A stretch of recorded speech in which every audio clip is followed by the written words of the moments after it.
They called me the widow who buries husbands, and I had learned, over 2 years of hearing it whispered at church socials and murmured behind gloved hands at the county fair, to let the particular cruelty of that nickname pass through me without fully landing. The way you learn to let a cold wind pass through a coat that no longer quite keeps out the weather but has at least stopped surprising you with the cold. I did not expect, on an ordinary Tuesday in September, that a stranger would ride onto my ranch and inform me, with the particular careful directness of a man who has clearly rehearsed difficult conversations before, that the nickname itself rested on a foundation considerably less solid than the entire county believed. My name is Cora Voss, and I was 30 years old that September, having buried my first husband, Elias Cole, 6 years before, and my second husband, Warren Voss, 2 years before that, an accumulation of grief that had made me, in the particular unkind arithmetic small counties apply to unlucky women, the subject of considerably more speculation than sympathy. I had married Elias at 19, a match my own family had approved of readily enough at the time, a young store clerk with ambitions of his own small business, and our 5 years together had been, if not remarkable, at least genuinely comfortable, until the spring morning a fishing party found his hat and coat abandoned at the edge of a swollen river, his body never recovered, presumed drowned in the particular way rivers occasionally took men that spring without ever properly returning what they'd claimed. I had mourned Elias properly and thoroughly for 2 full years before Warren Voss, a widower himself, and considerably my senior at 42, began courting me with the particular patient steadiness that eventually convinced me a second marriage might be possible without dishonoring the memory of the first.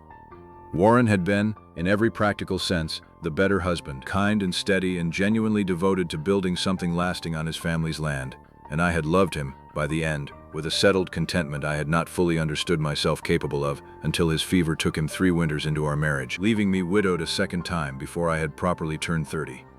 I ran the Voss family ranch alone since Warren's death, 400 acres of good Kansas grazing land that Warren had built into something genuinely prosperous before a fever took him faster than any of us properly understood was happening, until it was already finished. And I had spent those 2 years fielding a steady, exhausting procession of eligible county bachelors who had each concluded, in their own particular way, that a twice-widowed woman with a working ranch represented an opportunity considerably more practical than romantic.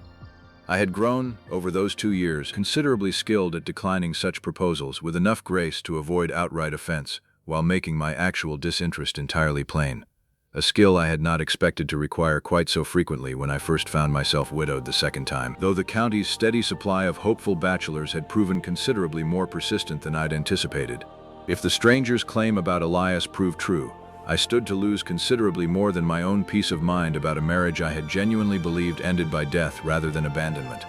I stood, potentially, to lose the ranch itself, since Warren's older brother Gideon had never fully accepted my inheritance of family land he believed should have passed, by rights, to the nearest Voss blood relative rather than a widow he had always regarded as a fortunate outsider rather than genuine family, and a scandal suggesting my marriage to Warren had been improperly entered into, however unknowingly on my part, would hand Gideon Voss exactly the legal opening he had spent 2 years quietly hoping for.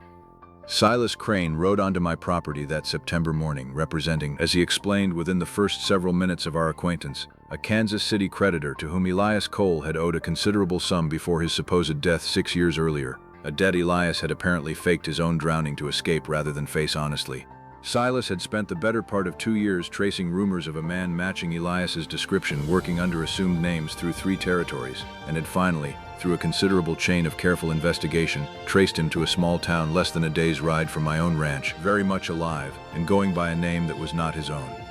He explained, over the course of that first conversation, that his particular line of work involved exactly this kind of careful, patient tracing. Men who disappeared owing money and reappeared, years later, under new names in new territories, having generally underestimated how thoroughly a determined creditor's agent could eventually reconstruct a trail gone cold. He had found, in this particular case, considerably more than he'd bargained for, since most of the men he tracked had simply vanished without the additional complication of a wife left behind believing herself genuinely widowed. "I want to be direct with you, Mrs. Voss," Silas said, standing at my kitchen table with his hat in his hands in the particular formal posture of a man delivering news he understood would land hard. "I've confirmed, through 2 independent witnesses in the town where he's currently residing, that the man calling himself Edward Marsh is, in fact, your first husband. I understand this is considerably more than an ordinary creditor's complaint to you. I felt you deserved to hear it directly from me, rather than discover it through whatever channel my employer eventually pursues to recover his debt." I sat with that information for a long moment, working through the particular cascading arithmetic of what it actually meant, beyond the immediate shock of learning a man I had genuinely mourned had simply chosen, 6 years ago, to let me believe him dead, rather than face his own creditors honestly. "You understand," I said slowly, "what this means for my marriage to Warren if it becomes generally known." "I've given that considerable thought on the ride here," Silas said. "I'm not a lawyer, Mrs. Voss, but I've had occasion to learn something of the relevant law in my line of work, tracking men who disappear and reappear inconveniently for the families they leave behind. Kansas, along with a good number of other states, has adopted what's generally called an Enoch Arden statute, protecting a good faith second marriage entered into after a spouse's prolonged unexplained absence. 6 years qualifies, under most such statutes, as sufficient time to presume death reasonably. I don't believe your marriage to Mr. Voss is in the legal jeopardy you might currently be imagining, provided you can demonstrate you genuinely believed Elias dead at the time, which I have no reason whatsoever to doubt. That's more comfort than I expected from a man delivering this particular news," I said, though I'll admit considerable relief at hearing it stated so plainly. I did not tell Silas Crane, that first morning, about the particular private shame I had carried for 2 years, the quiet suspicion that some failing in me had genuinely caused 2 husbands to leave my life so completely, a suspicion I understood, intellectually, made no sense applied to Warren's honest death from fever, but which had settled into me anyway during 2 years of the county's unkind whispering. I want to be honest that Silas's careful legal reassurance addressed the practical danger considerably more effectively than it addressed that particular private wound, though it would take his continued patient presence over the following weeks to properly address the second concern. That particular private shame had a shape I could trace fairly precisely, if pressed to examine it honestly. It began, I believe, at Elias's supposed funeral, when an aunt of his, grieving and unkind in the particular way grief sometimes makes people, had remarked within my hearing that some women simply seemed to draw misfortune toward the men who loved them, a comment I had dismissed at the time as simple cruelty born of loss, but which had lodged itself somewhere I hadn't properly examined until Warren's death gave the county fresh occasion to repeat variations of the same unkind theory. I had spent 2 years, without fully admitting it to myself, wondering whether there was some truth buried in that cruelty, some quality in me that made loving me a genuinely dangerous proposition for the men who attempted it. Gideon Voss learned of Silas Crane's business in the county within the week, county gossip traveling, as it generally did, faster than any of us could properly manage its spread, and he arrived at my ranch 3 days later with the particular smooth confidence of a man who believed he had just been handed considerable leverage. I want to explain, before recounting that particular conversation, exactly why Gideon Voss had never fully accepted my inheritance of his family's land. Warren had inherited the ranch outright from their own father, a decision Gideon had resented quietly for years, believing his own considerably more traditional approach to ranch management would have better honored their father's legacy than Warren's more progressive methods, which had, admittedly, made the operation considerably more profitable than anything Gideon himself had managed on his own smaller holding 2 counties over. When Warren died without children, the ranch had passed to me entirely under the terms of his will, a decision Gideon had contested quietly through a lawyer for the better part of a year, before finally, grudgingly, accepting the will's validity, though I understood well enough that his acceptance had never been anything close to genuine. "I understand your first husband has resurfaced," Gideon said, seated in my own parlor with an expression carefully arranged to suggest concern rather than the calculation I understood was actually underneath it. "I'm certain you understand the considerable legal complications this creates regarding Warren's estate. I'd be willing to discuss a reasonable settlement, Cora, that would spare you the public embarrassment of a formal legal challenge to your inheritance." He paused, folding his hands with the particular practiced patience of a man who believed time was on his side.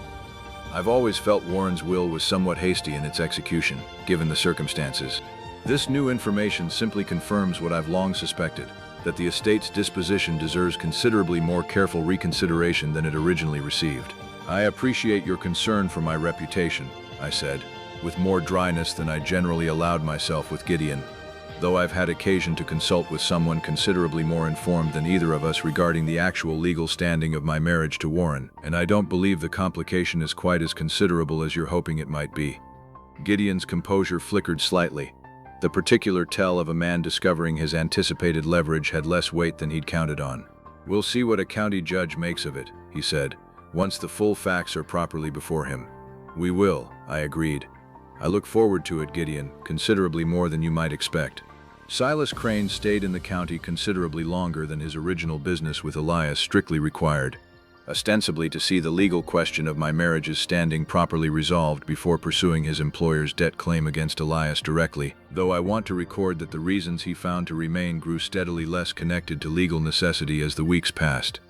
He rode out to my ranch several times that October, first with genuine updates on his investigation, then with updates that could easily have been delivered by letter, and finally, by the third week, with no particular pretense of business at all beyond the plain fact that he had begun, in his own careful way, courting me. I noticed, during those October visits, a particular quality to Silas's attention that I had not encountered in the considerable procession of county bachelors who had courted me those 2 previous years. He asked, genuinely, about the ranch's daily operations, listening with real interest when I explained decisions Warren and I had made about breeding stock or water rights, rather than simply waiting politely for me to finish so he could return to discussing himself. He noticed, on his third visit, that I'd repaired a section of fence myself rather than waiting for hired help, and complimented the work with the particular specific detail of a man who actually understood what good fence work looked like, rather than offering the vague, generalized praise most suitors managed when confronted with evidence of a woman's practical competence. I should confess something, he told me, one evening in late October, sitting on my own porch with the particular unhurried quality our conversations had developed over several weeks. My employer's business with Elias Cole was properly concluded a full 2 weeks ago. I've been finding considerably flimsier reasons to keep riding out here since, and I expect you've noticed. I had noticed, I said. I found myself, if I'm honest, disappointed on the evenings you didn't come, which told me considerably more about my own feelings than I'd properly examined until just now, saying it plainly. He was quiet a moment, and I watched him do the particular careful work of a man choosing his next words with unusual deliberation. I lost my own family's modest holding when I was young, he said, to a debt my father incurred, and then, unlike Elias Cole, faced honestly rather than fleeing from, which cost him considerably more in the short term but left our family's name, at least, intact. I've spent a good portion of my working life since tracking men who chose the coward's path Elias took, and I want you to understand that watching you carry the weight of his cowardice as though it were somehow your own failing has been considerably harder to witness than my professional distance generally allows. That's a more roundabout confession than I expected, I said, though I believe I understand the shape of it well enough. You've spent your working life tracking men who ran from their own honest debts, and you found in me someone carrying a debt that was never actually hers to carry at all. Something along those lines, he agreed, though I'd add that I've met considerably fewer people, in my particular line of work, who carried an unearned burden with the kind of steady grace you've managed these past 2 years. Most people I've encountered either collapse under such weight or grow bitter carrying it. You've managed neither, and I find that considerably more admirable than I properly know how to say plainly. The confrontation with Elias himself came in early November, when he arrived at my ranch unannounced, considerably more worn and desperate-looking than the man I remembered marrying 8 years before, having apparently concluded that facing me directly represented his best remaining option once Silas's employer's debt claim had made his continued hiding considerably more difficult to maintain. I want to record that I felt, seeing him standing at my gate after 6 years of genuine mourning followed by the considerable shock of learning that mourning had been misplaced, an entire cascade of emotion I had not properly prepared myself for, grief and anger and something almost like relief that he was, at least, genuinely alive, all arriving at once in a way that left me steadier in the moment than I would have predicted. "Cora," he said, standing at my gate with his hat in his hands, "I know I've no right to ask anything of you. I only wanted you to understand it wasn't about you. The debt was considerable, and I was young and frightened and made a coward's choice rather than face it honestly. You let me believe you drowned," I said, "and mourn you properly, and eventually marry another man believing myself genuinely widowed. I don't require your explanation of the debt, Elias. I require you to understand exactly what 6 years of that particular lie cost me, whether or not you ever intended the cost." I looked at him a long moment, this diminished, worn version of the young man I'd once genuinely loved. "You took 2 years of honest grief from me, Elias. Grief I gave freely because I believed it was owed to a man who'd actually died, and I cannot properly describe to you what it costs a person to learn that grief was spent on a lie." He did not argue the point, which was, I suppose, the one genuinely honest thing he offered me that final conversation.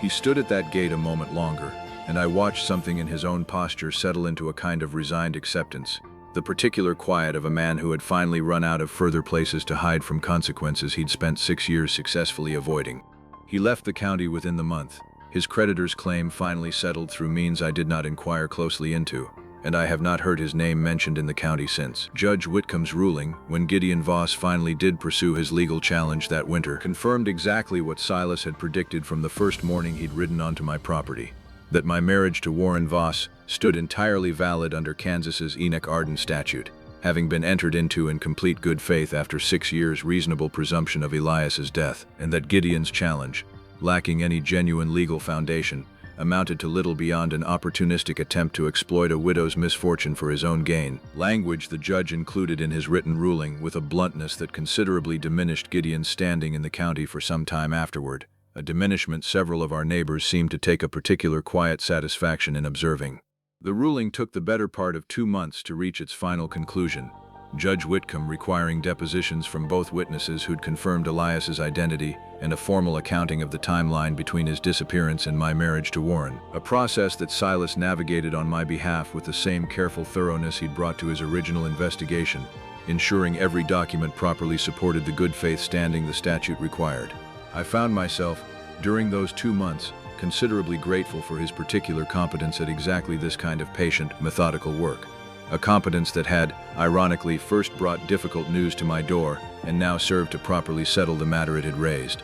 Gideon, for his part, withdrew his challenge entirely, rather than face the judge's full written ruling in open court, a decision that spared him some public embarrassment, but did little to repair the considerable damage his attempt had already done to how the county regarded him, several of our neighbors having formed fairly clear opinions about a man willing to exploit his own sister-in-law's misfortune for property he had no legitimate claim to.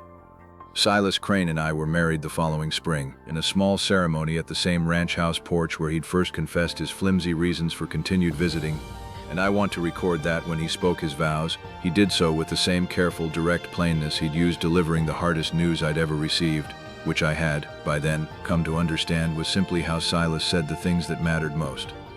Silas gave up his considerable traveling for Kansas City creditors after our marriage, choosing instead to settle into ranch work alongside me, a transition he managed with the same careful thoroughness he brought to everything else, learning the particular rhythms of cattle management with the patient attention of a man who had spent his working life learning how to properly investigate whatever he set his mind to. I found, in the years that followed, that his particular gift for careful observation served the ranch considerably well, noticing problems with stock or fence lines before they became genuine difficulties, in much the same way his careful attention had once traced a man's false identity across 3 territories. I still hear, occasionally, some faint echo of my old nickname from a newer generation of county gossips who never properly learned the full accounting behind it, and I find, these days, that I no longer mind it particularly, having long since made my peace with the particular unfairness of small counties and their unkind arithmetic. I was never actually the widow who buried husbands through any failing of my own making. I was, instead, a woman who survived one man's cowardice and one man's honest death, and eventually found, in a quiet stranger's careful persistence, considerably more than either loss had left me expecting to find again.